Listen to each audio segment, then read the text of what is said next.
we can consider. But it is going to be like another session and debates. That's not going to work. But the last few decades, the Prime Minister Netanyahu always said there would be only months, weeks, days away from Iranian getting nuclear weapons, which is not true. No, so I beg to differ with you. You're going to listen to the IAEA later on today. Once we found out about their intentions and that they are building the capabilities, we decided to act. We decided not to wait for them to be the first one to launch atomic bomb into Israel. Please. Mr. Ambassador, Mariam Ramadi with Iran International. The IAEA and especially Mr. Grossi before said they don't have any evidence that the Islamic Republic of Iran is acquiring a nuclear weapon. What kind of evidence does Israel have that Iran is going after a nuclear weapon or nuclear bomb? And did you share those evidence with the IAEA? And also, my second question, in Iran, people don't have access to internet, complete blackout. They don't get Israeli evacuation notice. And before you gave, the Israeli government and the army gave notice to the people of Iran, but there wasn't enough time for people to evacuate. How do you make sure that people are not in the places that Israel is targeting so you can make sure that civilians don't get killed? So first, regarding your first question, the IAEA itself said that Iran enriched uranium to a level that they can produce multiple bombs, not one bomb. And it's not for civilian usage, it's for the military program. We know about the ballistic missiles, we see their capabilities, they are launching them every night into Israel. And we also found out about the triggering mechanism and about the intention to put everything together.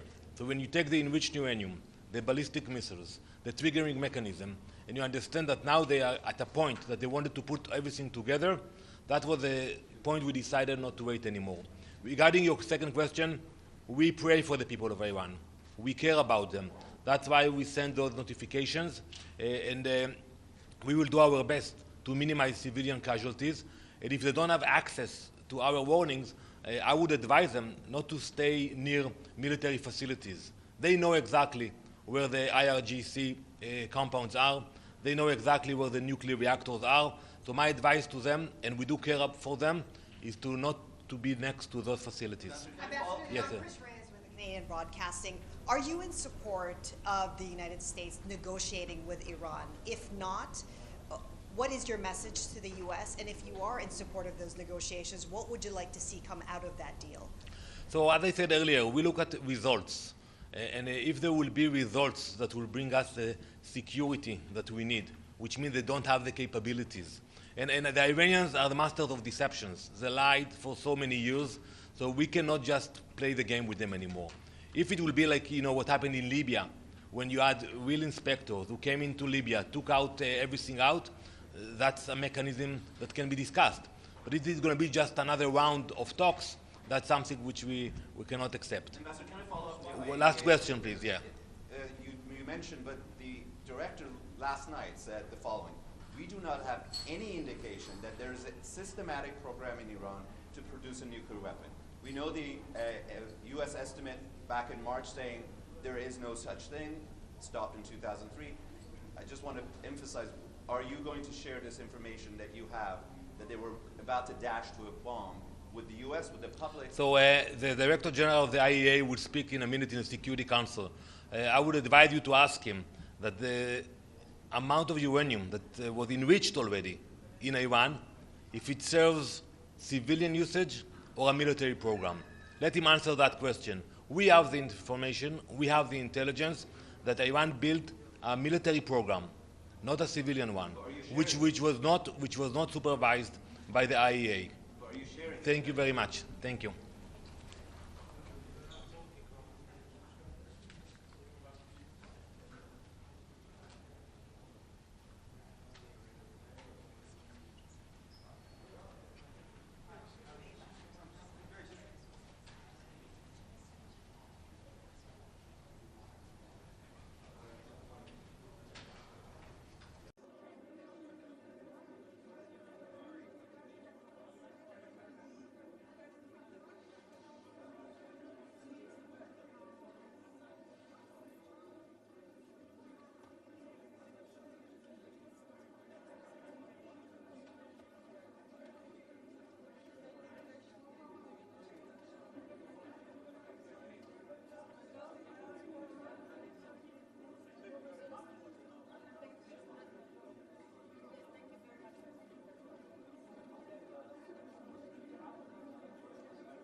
The 9,939th meeting of the Security Council is called to order.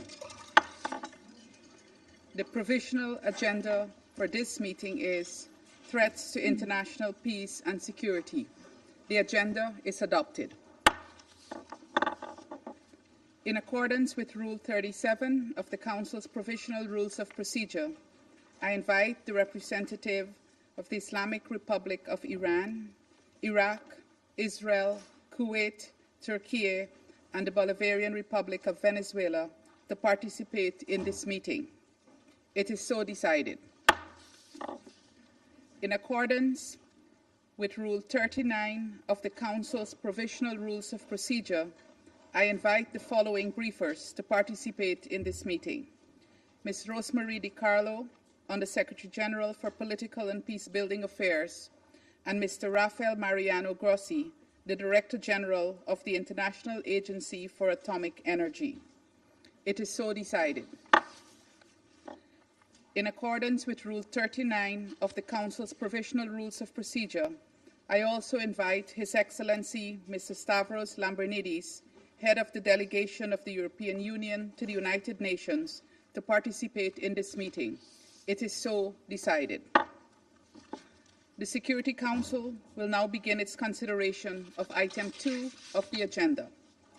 I wish to warmly welcome the Secretary General, His Excellency Mr. Antonio Guterres, and I give him the floor. Madam President, allow me to make a brief introduction before the briefings of my colleagues. Excellencies, there are moments when the choices before us are not just consequential, they are defining. Moments when the direction taken will shape not only the fate of nations, but potentially our collective future. This is such a moment. To the parties to the conflict, the potential parties to the conflict, and to the Security Council as the representative of the international community, I have a simple and clear message. Give peace a chance.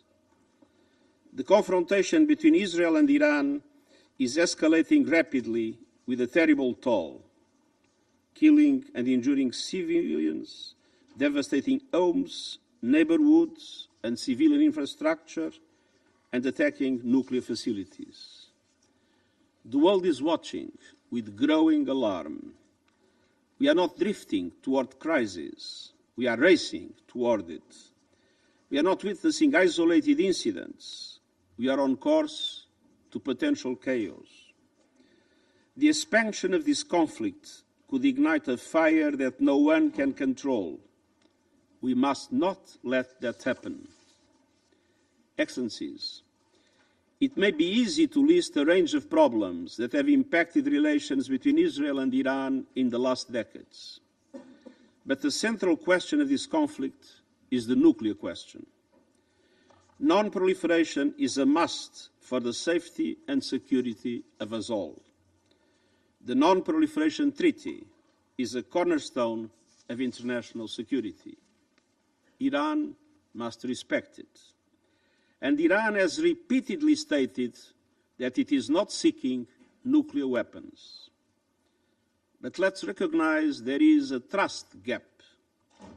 The only way to bridge that gap is through diplomacy to establish a credible, comprehensible, and verifiable solution, including full access to inspectors of the IAEA as the United Nations technical agency in this field. For all of that to be possible, I appeal for an end to the fighting and the return to serious negotiations. At this defining moment, I urge this Council to act with unity and urgency for dialogue. And I urge the international community to rally behind the sole path that can deliver lasting peace, diplomacy, grounded in international law, including the UN Charter. This is even more crucial given the unfolding horrors in Gaza. Excellencies, the only thing that is predictable is that the consequences of continuing this conflict are unpredictable. Let us not look back on this decisive moment with regret. Let us act responsibly and together to pull the region and our world back from the brink. Thank you. I thank the Secretary General for his remarks. I now give the floor to Ms. Rosemary DiCarlo. Thank you, Madam President. We meet as the scope and scale of attacks in Iran and Israel continue to widen, with grave consequences for civilians in both countries. In Iran, Israel claims to have targeted over 100 military sites and nuclear facilities, including the Kermanshah missile base, the Natanz and Isfahan nuclear facilities, and the Kondab, former Iraq, heavy water reactor. At the same time, government buildings, homes, and residential neighborhoods, factories, hospitals, airports, and refineries have been stuck in and around Tehran, Isfahan, Tabriz, Avaz, and among many other cities. The bombing on 17 June of Iran's state-run television channel during a live broadcast marked a chilling moment. Residents of Tehran and other cities have received warnings to evacuate on more than one occasion.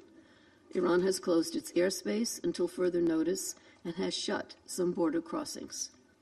In Israel, residential neighborhoods and essential infrastructure have been hit throughout the country, notably in Tel Aviv, Haifa, Bat Yam, Dimona, Petah Tikva, and Eilat.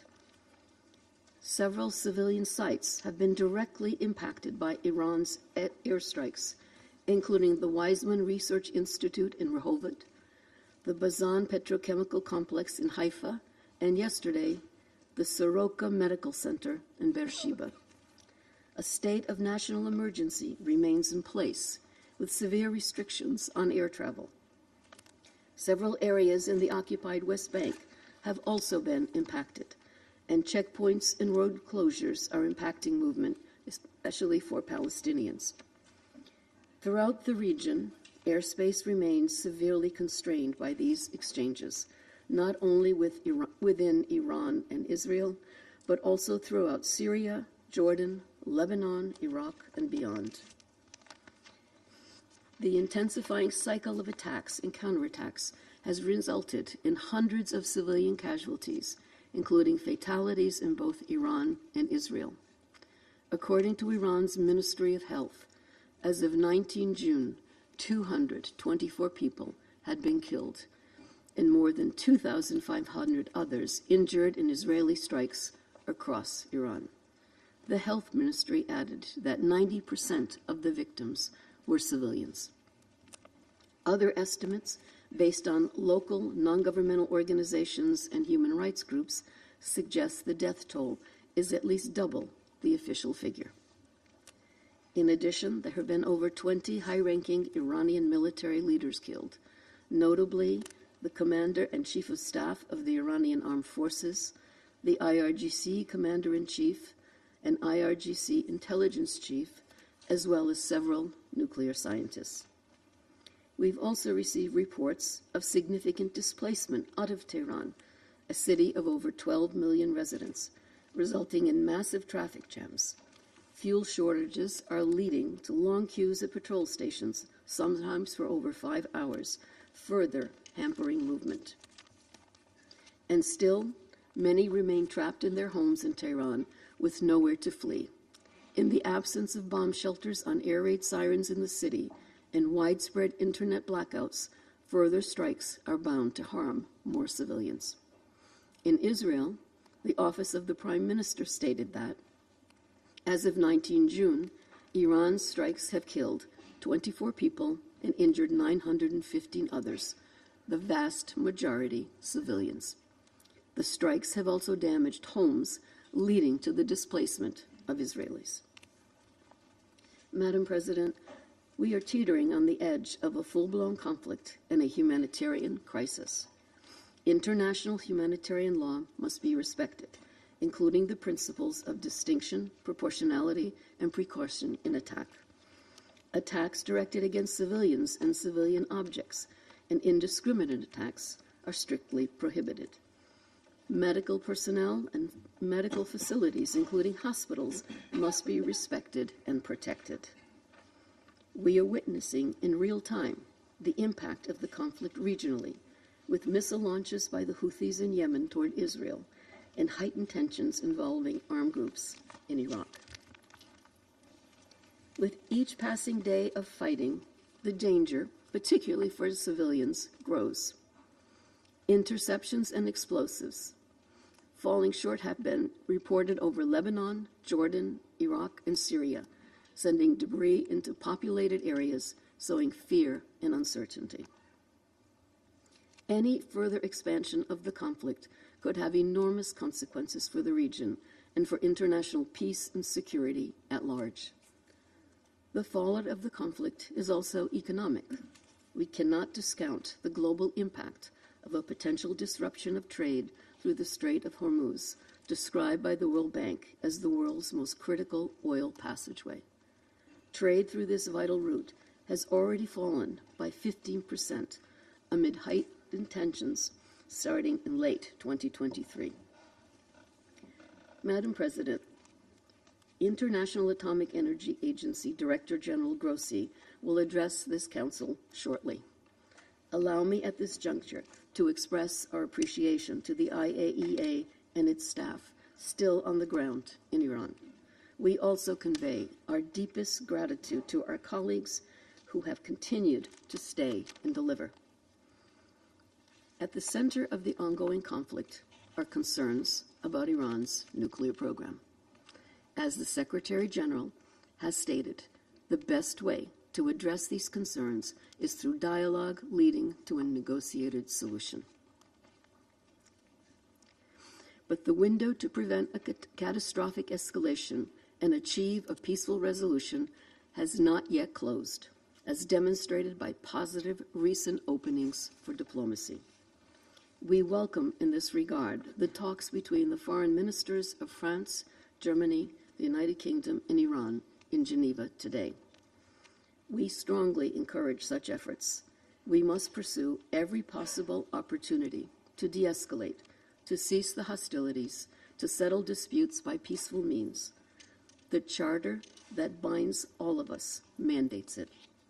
The imperative for diplomacy has seldom been greater. Thank you, Madam President. I thank Ms. DiCarlo for her briefing, and I now give the floor to Mr. Rafael Mariano Grossi.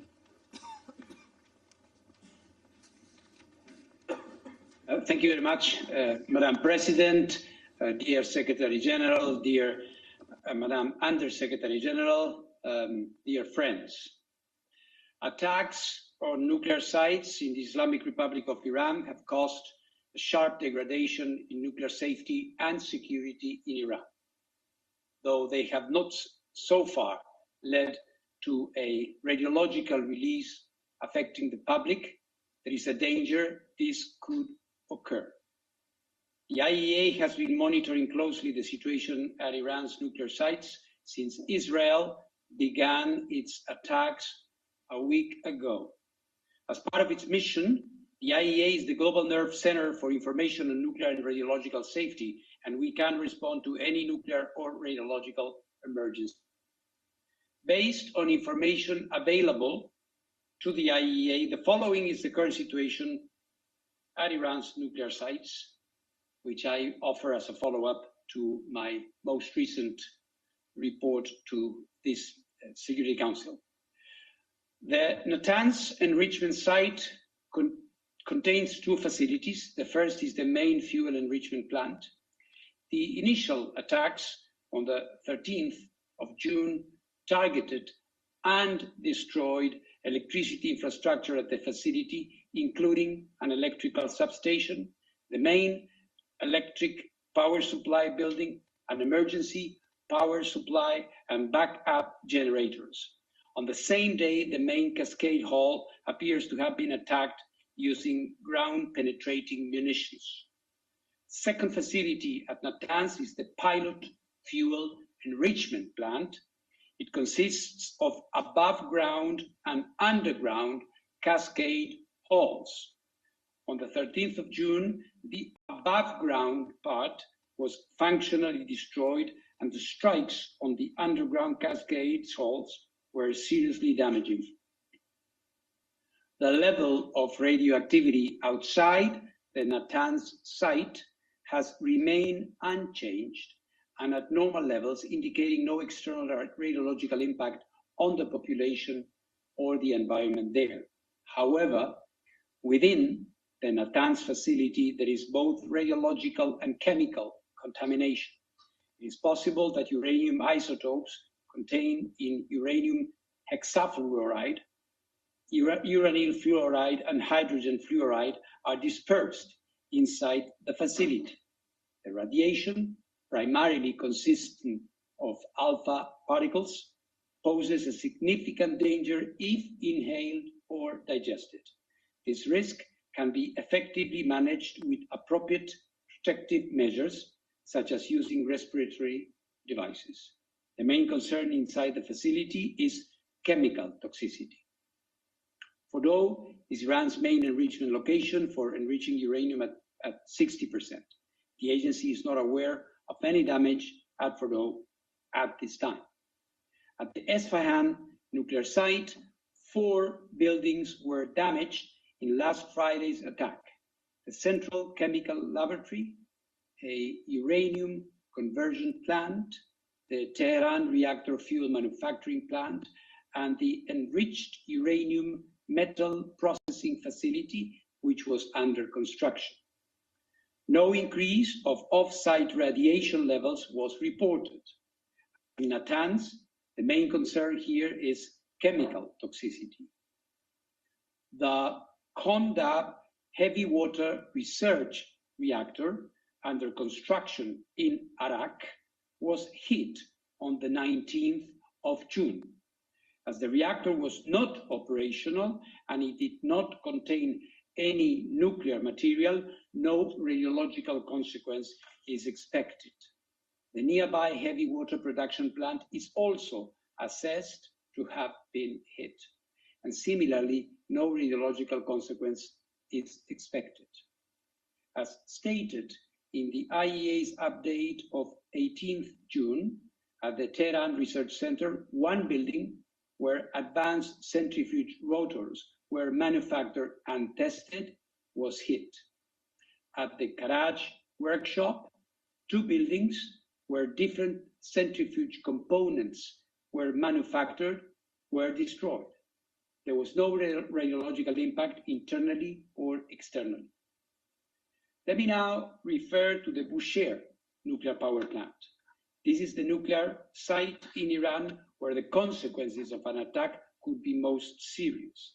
It is an operating nuclear power plant, and as such, it hosts thousands of kilograms of nuclear material. Countries of the region have reached out directly to me over the past few hours to express their concerns, and I want to make it absolutely and completely clear.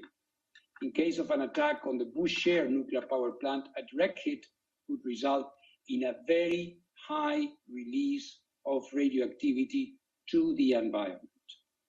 Similarly, a hit that disabled the only 2 lines supplying electrical power to the plant could cause its reactor's core to melt, which could result in a high release of radioactivity to the environment. In the worst case, both scenarios would necessitate protective actions, such as evacuations and sheltering of the population, or the need to take stable iodine with a reach extending to distances from a few to several hundred kilometers. Radiation monitoring would need to cover distances of several hundred kilometers, and food restrictions may need to be implemented. Any action against the Tehran nuclear research reactor could also have severe consequences, potentially for large areas of the city of Tehran and its inhabitants. In such a case, protective actions would need to be taken. I continue to provide public updates about the developments at all these sites and their possible health and environmental consequences. The agency is as Madam Undersecretary have kindly reminded, is and will remain present in Iran, and inspections there will resume as required by Iran's safeguards obligations under its NPT safeguards agreement as soon as safety and security conditions allow. In this context, let me restate that the safety of our inspectors is of utmost importance. The host country has a responsibility in this regard, and we expect every effort to be made to ensure that their security and their communication lines with the IAEA headquarters will be maintained. As stated in my most recent report to the agency's Board of Governors, and based on inspections conducted at the relevant facilities since then, Iran's uranium stockpiles remain under safeguards in accordance with Iran's comprehensive safeguards agreement. You may recall that more than 400 kilograms of this stockpile is uranium enriched up to 60% of uranium-235. It is essential that the agency resumes inspections as soon as possible to provide credible assurances that none of it has been diverted. Importantly, any special measures by Iran to protect its nuclear material and equipment must be done in accordance with Iran's safeguards obligation and the agency. Therefore, it is of paramount importance that the agency's inspectors are allowed to verify that all relevant materials, especially those enriched to 60%, are accounted for. Beyond the potential radiological risks, attacks on such materials would make this effort, of course, more difficult. Madam President, the IAEA has consistently underlined, as stated in its General Conference resolutions, that armed attacks on nuclear facilities should never take place and could result in radioactive releases with grave consequences within and beyond the boundaries of the state which has been attacked. I therefore again call on maximum restraint. Military escalation threatens lives and delays indispensable work towards a diplomatic solution for the long-term assurance that Iran does not acquire a nuclear weapon. Madam President, the presence, support, analysis and inspections of technical experts are crucial to mitigating risks to nuclear safety and security. That is true during peacetime and even more so during military conflict. For the second time in 3 years, we are witnessing a dramatic conflict between two UN and IAEA member states in which nuclear installations are coming under fire and nuclear safety is being compromised. The IAEA, just as has been the case with the military conflict between the Russian Federation and Ukraine, will not stand idle during this conflict. As I stated in this chamber just a few days ago, I am ready to travel immediately and to engage with all relevant parties to help ensure the protection of nuclear facilities and the continued peaceful use of nuclear technology in accordance with the agency mandate, including by deploying agency nuclear safety and security experts, in addition to our safeguards inspectors in Iran, wherever necessary. For the IAEA to act, a constructive professional dialogue is needed. I urge the members of this council to support us in making it happen sooner rather than later. The IAEA must receive timely and regular technical information about affected nuclear facilities and their respective sites. I urge in this regard the Iranian regulatory authorities to continue a constructive dialogue with the IAEA Incident and Emergency Center, which has been operating 24/7 since the beginning of this conflict. Nuclear facilities and material must not be shrouded by the fog of war. Yesterday, there was an incorrect statement to the media by an Israeli military official that the Bushehr nuclear power plant had been attacked. Though the mistake was quickly identified and the statement retracted, the situation underscored the vital need for clear and accurate communication, and the agency's unique role in providing it in a technically accurate and politically impartial way is obvious. Let me conclude by assuring the international community of the IAEA's continued support at this very grave time. A diplomatic solution is within reach if the necessary political will is there. Elements for an agreement have been discussed. The IAEA can guarantee through a watertight inspection system that nuclear weapons will not be developed in Iran. They can form the basis of a long-standing agreement that brings peace and avoids a nuclear crisis in the Middle East. This opportunity should not be missed.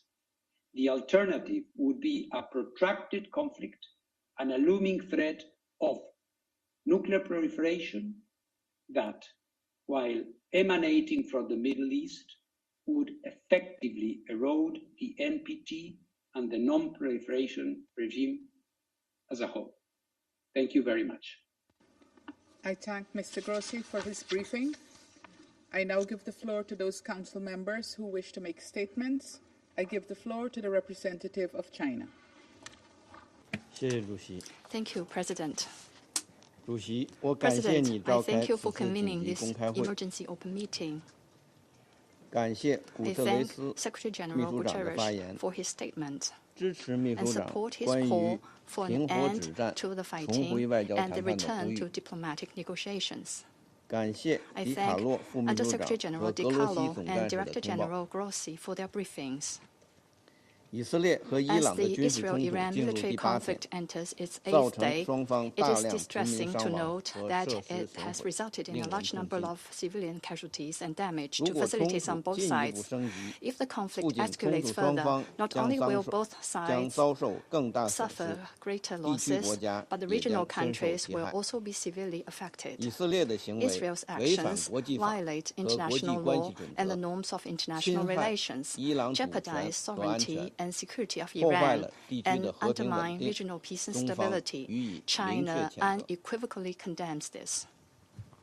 中国国家主席 Chinese 习近 President 平 Xi 针对 Jinping 当 has 前 put 事态 forward a 提出了 four-point 4点 proposal 主张。 regarding the current situation. 中国外交部长王 Chinese 毅 Foreign Minister 同 Wang 伊朗、 Yi 以色 has 列 spoken 和地区 separately 国家 with 外 his 长 counterparts of 分别通 Iran, 话。 Israel, and the regional countries. 当前紧要 At 关 this 头， critical 国际社 juncture, 会 the 应进一 international 步凝 community 聚 should 共识， further forge a 全力 consensus 劝和 and 促 make 谈， every effort 平 to 息 promote 紧张 talks 局势。 to ease tension. 我讲4点。 I will make 4 points. 第一， First, 必须 there 立 must 即 be an 停火止 immediate 战。 ceasefire and an end to 武 fighting. 力不是 The 解 use 决 of 国 force 际 is 争 not 端 the 的 right 正 way 确 to 方式， resolve international 只会 disputes. 加剧 It will 仇恨 only 和矛盾。 exacerbate hatred and 越早 conflicts. 实现 The 停 sooner 火， a 造 ceasefire 成的 is put 损 in 失 place, 才会 the 越小。 less damage will be done. 不能坐视 The 地区局势 situation in 滑 the 向未 region 知的深 cannot be 渊。 allowed to slide into an unknown 冲突 abyss. 当事方， The parties 尤 to 其 the 是以 conflict, 色列， Israel in 应当 particular, 尽快 should 停火， cease fire as soon as 防止 possible 局势 to 轮番 prevent 升 the 级， situation from 坚决避免 escalating 战 and 争 to 外溢。 avoid any spillover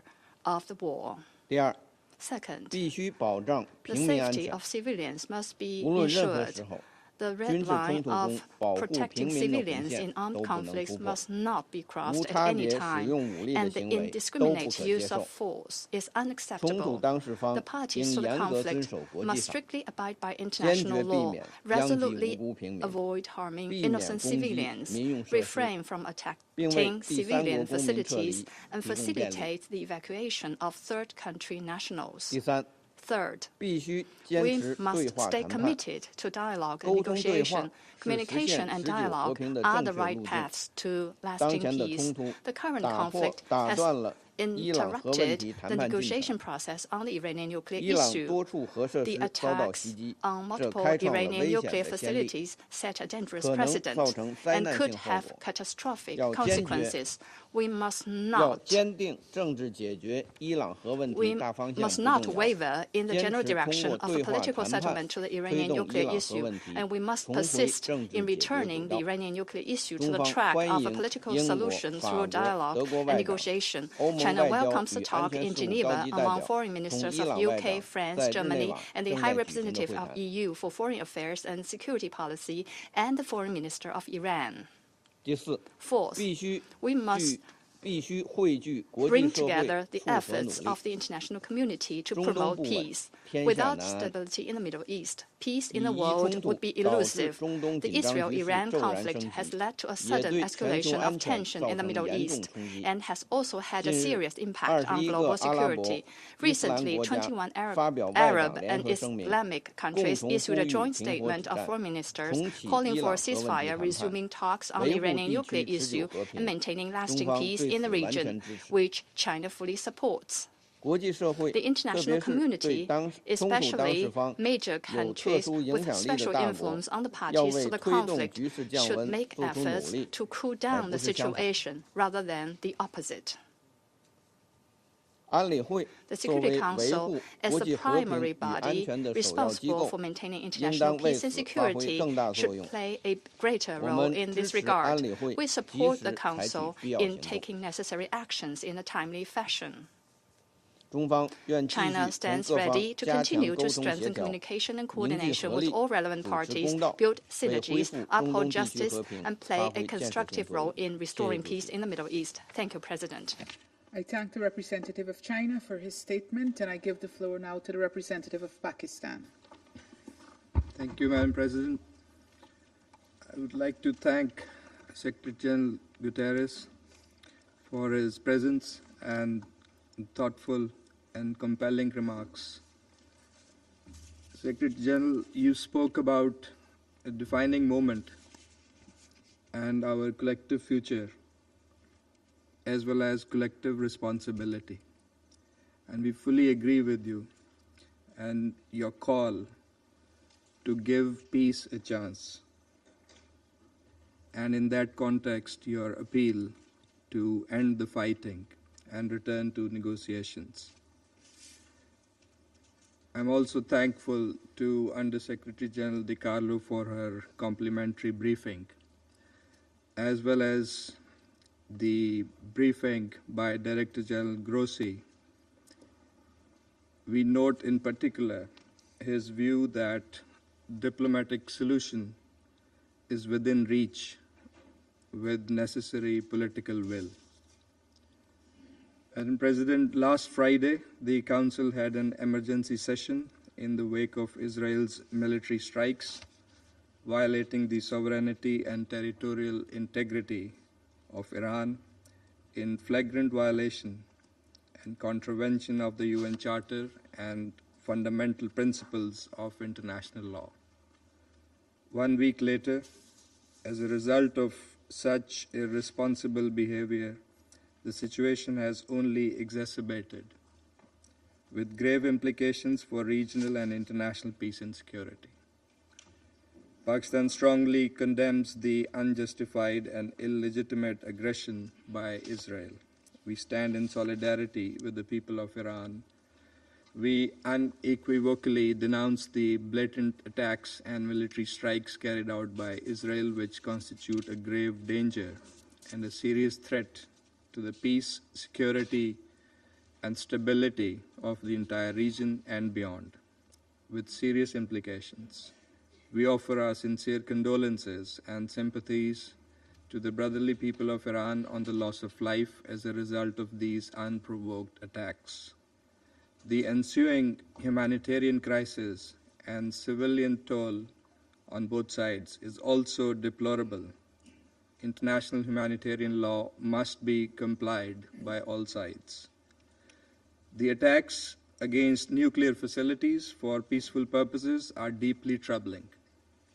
Such attacks contravene international law, the Charter of the UN, statute of the IAEA and relevant IAEA General Conference resolutions on the issue. It is the responsibility of the IAEA to clearly pronounce its legal position with regard to such attacks, as well as to report it to the Board of Governors and to the Security Council about the legal safeguards, safety and security implications of such attacks. The agency should fulfill that responsibility. Madam President, the latest crisis has aggravated the existing tensions in the region, arising from Israel's continuing ruthless assault on Gaza that has resulted in an unprecedented humanitarian catastrophe for the innocent Palestinians, as well as its recurring violations of international law in Syria, Lebanon, and Yemen. The Security Council bears primary responsibility to immediately stop this wanton aggression and hold the aggressor accountable for its actions. The Security Council must fulfill its duty and affirm the following. First, categorical rejection and condemnation of Israel's attacks on the Islamic Republic of Iran since 13th of June and all actions that contravene international law and the purposes and principles of the Charter of the United Nations. Second, play its due role to end the hostilities and promote de-escalation for achieving a comprehensive ceasefire before the situation spirals out of control and threatens the peace and stability of the entire region. Third, clear denunciation of the targeting of IAEA safeguarded nuclear facilities against the provisions of international law and the UN Charter as reflected in the UN Security Council resolutions, IAEA resolutions, and international humanitarian law, including the Geneva Conventions. The Security Council must implement its own resolution 487. Fourth, call for dialogue and diplomacy to promote a peaceful and lasting resolution of the crisis. Diplomacy must be given a chance. Madam President, regrettably, Israeli unlawful strikes against Iran came at the time of intense diplomatic engagement on Iran's nuclear issue. These illegal actions must not be allowed to scuttle that dialogue. Parties must swiftly return to the path of negotiations, which is the only viable means to reach a sustainable agreement regarding the Iranian nuclear program. We note the willingness expressed by the United States to keep the door for negotiations open. We also take note of the dialogue between the E3 and Iran. We hope that the diplomatic efforts and engagements will bear fruit. We reaffirm our long-standing position that all issues concerning Iran's nuclear program must be resolved peacefully through dialogue and diplomacy in accordance with the rights, international obligations, and responsibilities of all the parties concerned. At the same time, verification activities by the IAEA as the competent international technical organization mandated to implement respective safeguards obligations should continue unimpeded. The IAEA must continue its work in an impartial and apolitical manner to provide objective reporting and credible information regarding the issues under its purview. Madam President, this is a critical moment. The Security Council must fulfill its responsibility and facilitate peaceful resolution of disputes. Military means and coercion cannot bring about a lasting settlement. Dialogue and diplomacy, in full adherence to the principles of international law and the UN Charter, remain the only viable path to resolving this crisis.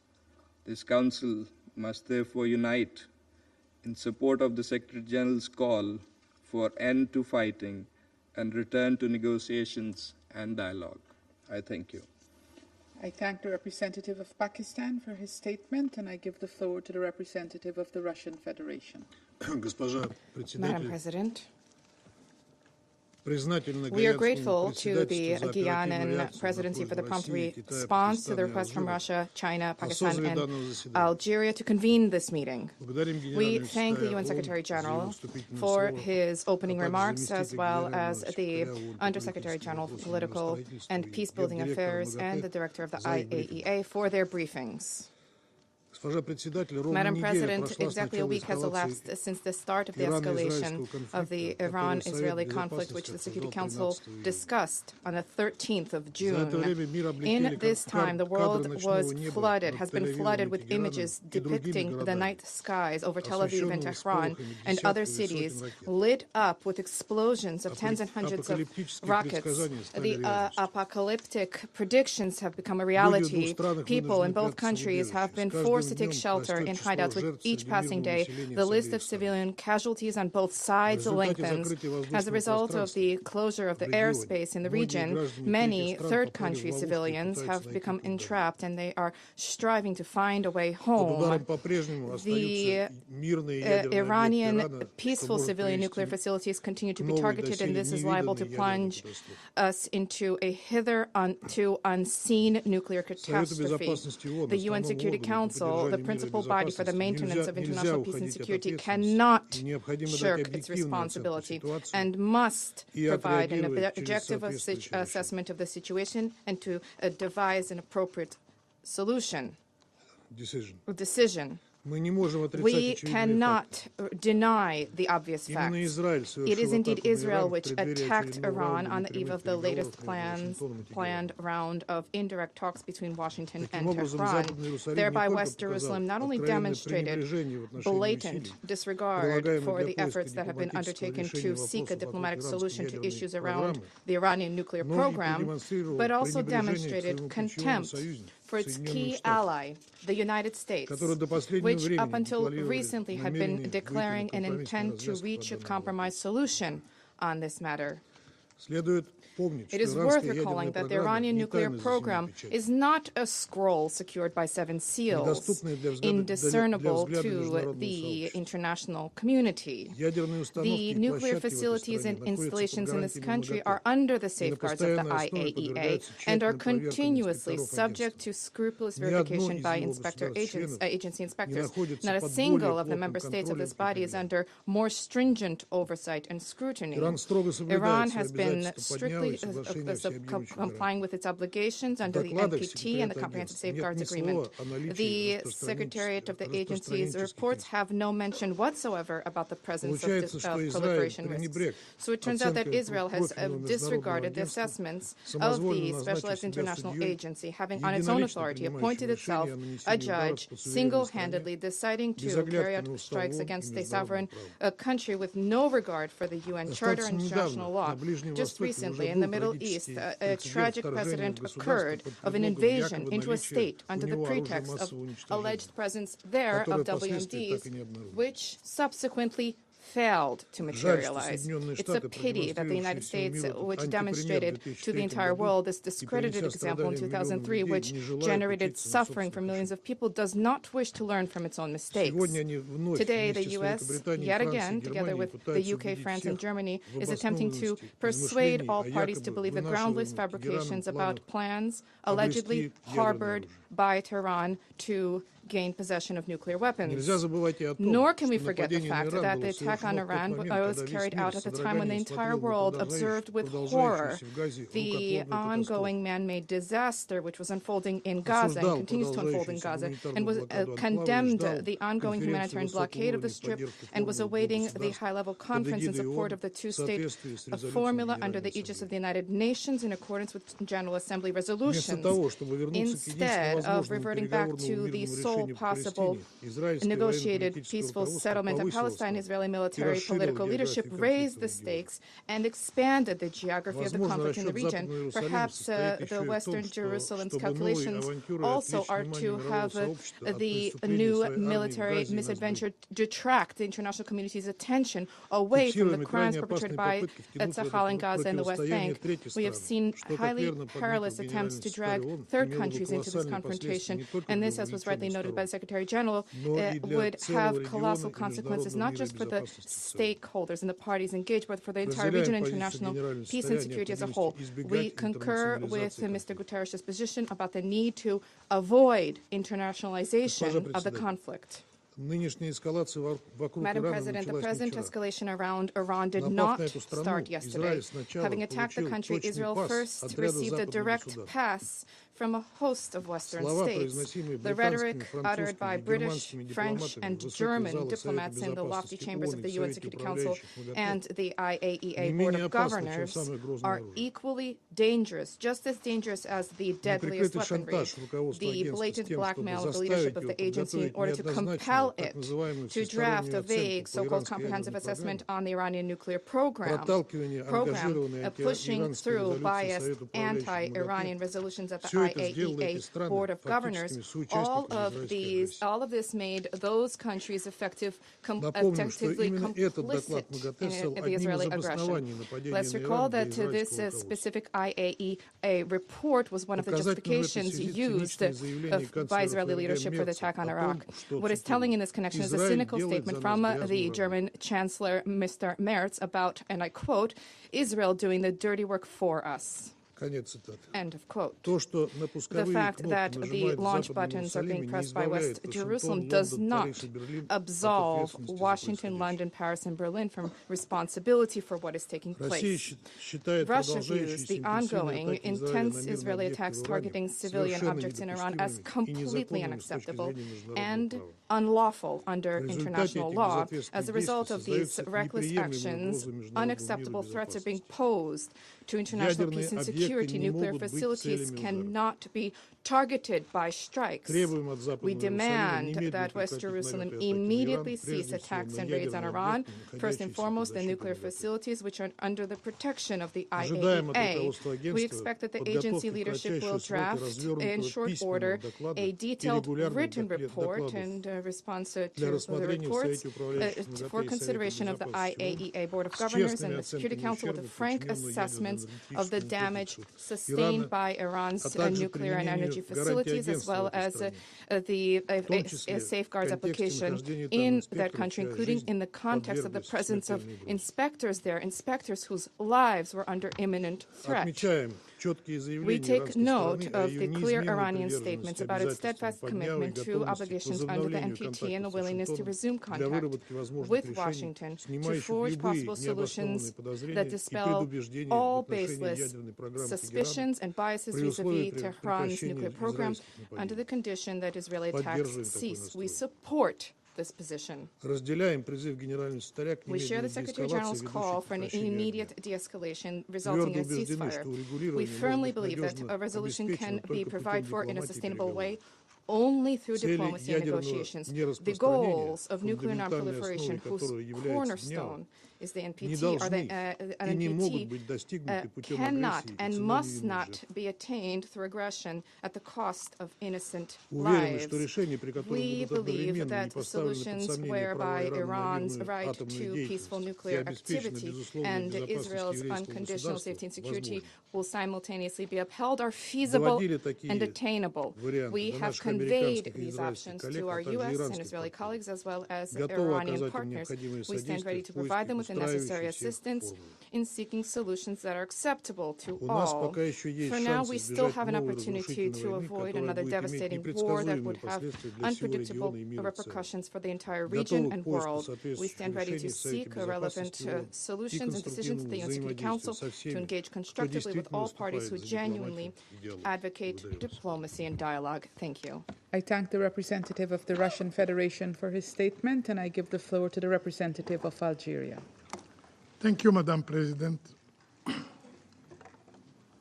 First, I wish to express our appreciation to you for convening this urgent meeting, the second within a week, which underscores the seriousness of the situation before us.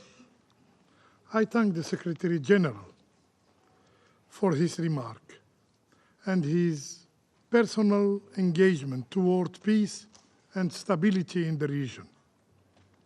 And we echo your call for dialogue and for ending the fighting.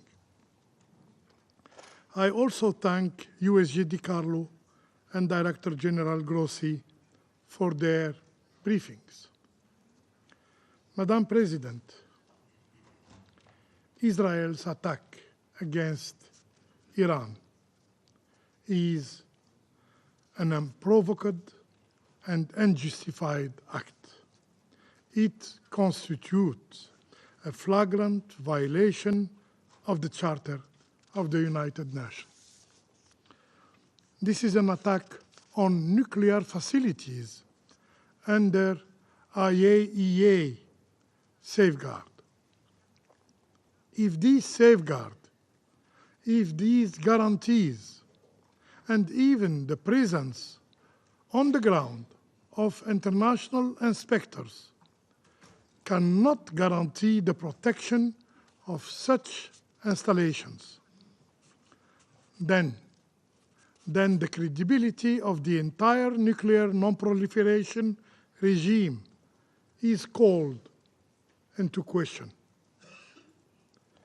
If those entrusted with upholding this regime are unable or unwilling to condemn and denounce such violations, they must ask themselves, what is their purpose?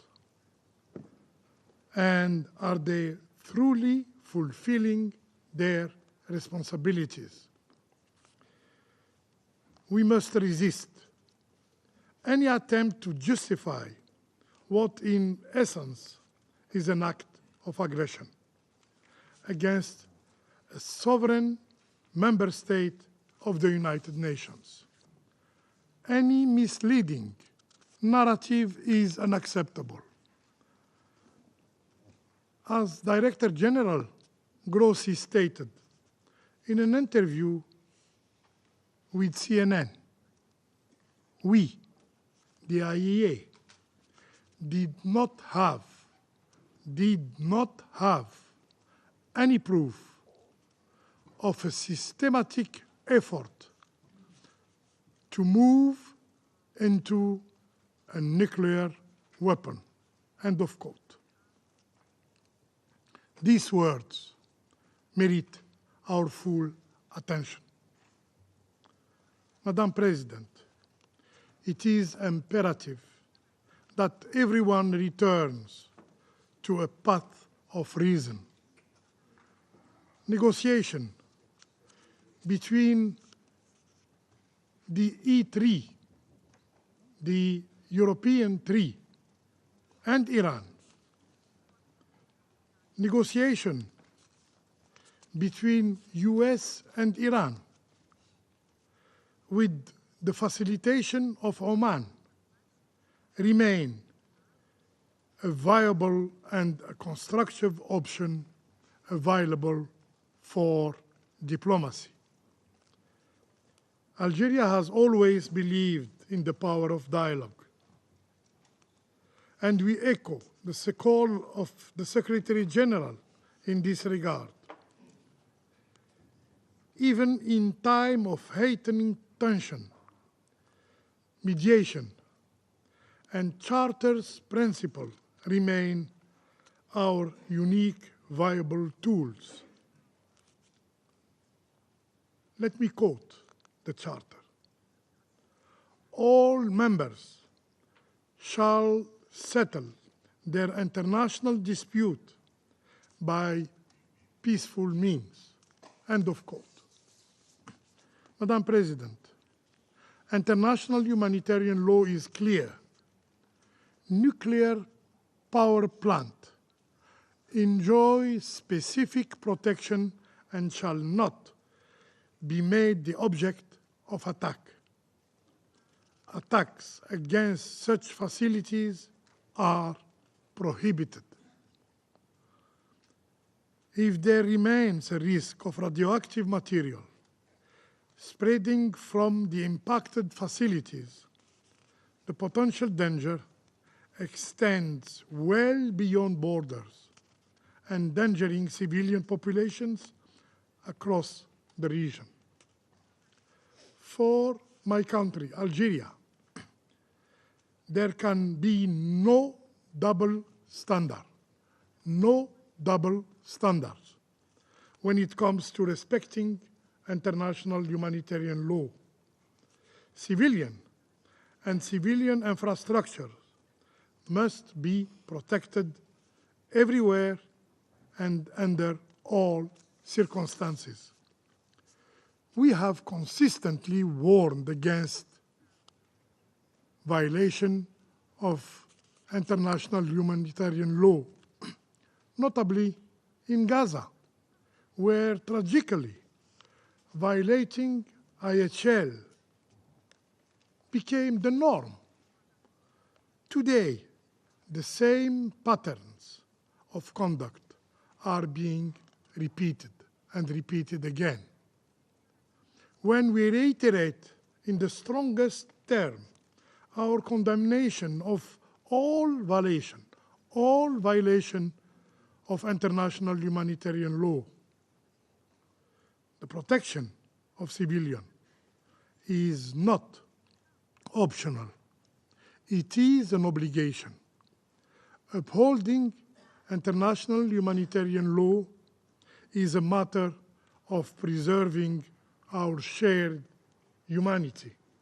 However, those responsible for the collapse of the health system in Gaza, for the killing of 1,580 health workers, for the killing of over 18,000 children and more than 10,000 women, for the killing of 225 journalists, and for the killing of 467 humanitarian workers, cannot credibly claim to be upholding international humanitarian law.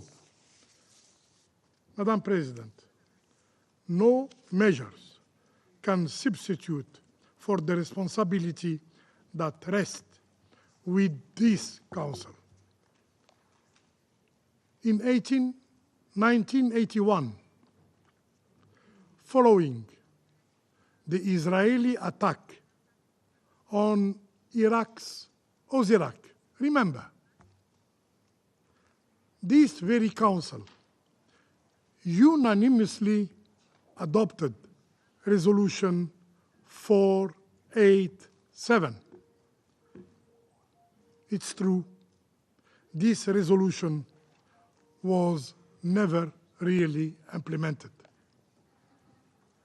And Israel's nuclear facilities were never placed under IAEA safeguards.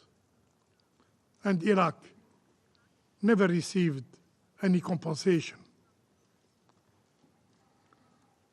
And the Council, this very Council, was never properly informed of follow-up measures.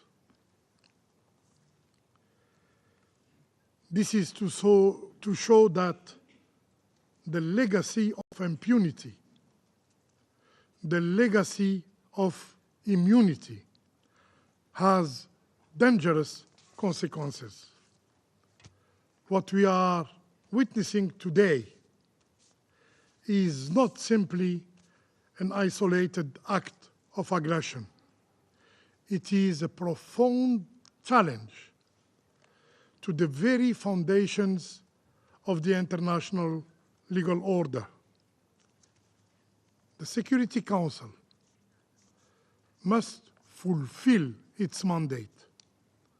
Acts that threat international peace and security demand an adequate response. Inaction should not and cannot be an option. I thank you. I thank the representative of Algeria for his statement, and I give the floor now to the representative of the Republic of Korea. Thank you, Madam President. At the outset, let me express my gratitude to Guyana for swiftly convening today's meeting at this critical juncture. I thank the Secretary General for his important statement and compelling message. I also appreciate USGT Carlo and IAEA Director General Grossi for their informative briefings. I reiterate our deepest concern over this dangerous escalation of conflict in the Middle East. Despite the unanimous calls for maximum restraint during last Friday's Council meeting, we regret that Israel and Iran have continued to exchange attacks, putting the safety and security of their own people at grave risk. The government of the Republic of Korea condemns all actions that further aggravate the worsening situation. Over the past week, both Iran and Israel have carried out repeated and large-scale missile and drone strikes against each other's military assets and critical infrastructure, resulting in widespread destruction and a growing number of casualties, including many civilians. Should this vicious cycle of mutual retaliation persist, not only the peoples of Iran and Israel, but also millions in neighboring states and beyond could face intensifying threats to their safety and livelihoods. The region's instability is also generating negative impacts on maritime security, as well as on global energy markets and supply chains, risking the economic security of the whole world. Madam President, in recent days, we have repeatedly heard the positions of both sides. What is important, however, is that all member states should respect the international law and the UN Charter, uphold the global non-proliferation regime, and work towards the promotion of international peace and stability. This is precisely the core mandate of the Security Council and the very reason we have reconvened here today. As repeatedly voiced in this chamber, the protection of civilians in armed conflicts is not optional. This is a legal obligation and a moral imperative we cannot afford to neglect. The indiscriminate use of explosive weapons in populated areas and on civilian facilities, including hospitals, must cease immediately. In addition, we reiterate concerns that attacks on nuclear facilities can have serious implications for nuclear safety, security, and safeguards. In this regard, we commend the IAEA's prompt establishment of a task force and continued reporting on the management of affected facilities.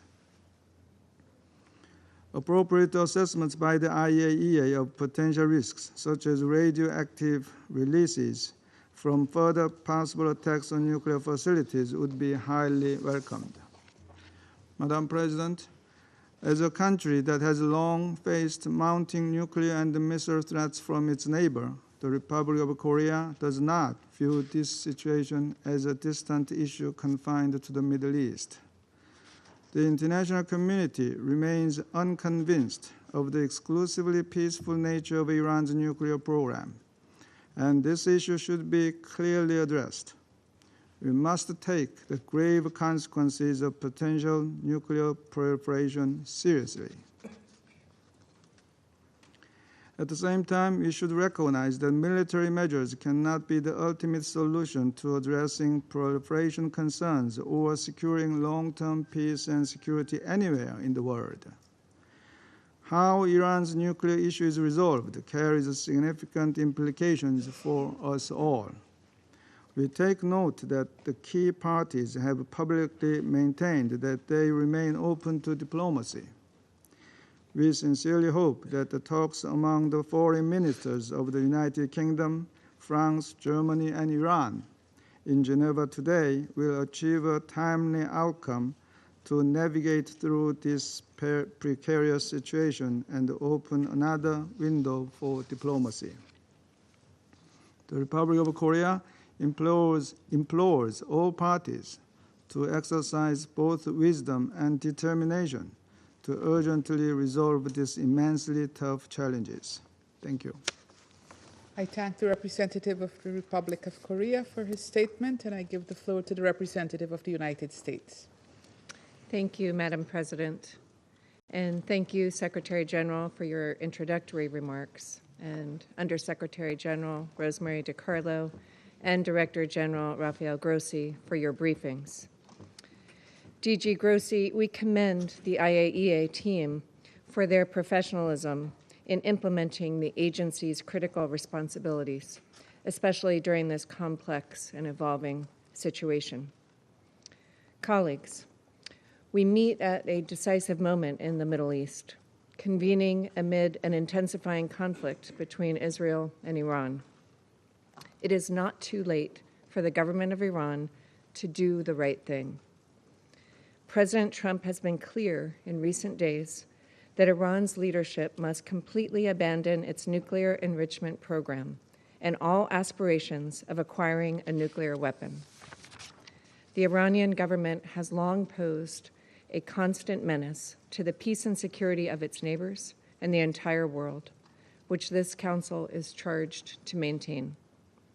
The Iranian government has repeatedly called for Israel's destruction and for, and I quote, death to America. They have launched direct and proxy attacks on Israeli civilians, including most recently on southern Israel's largest hospital, and just recently, in the last couple hours, on Haifa. Israel's government has also spread chaos, terror, and suffering throughout the region.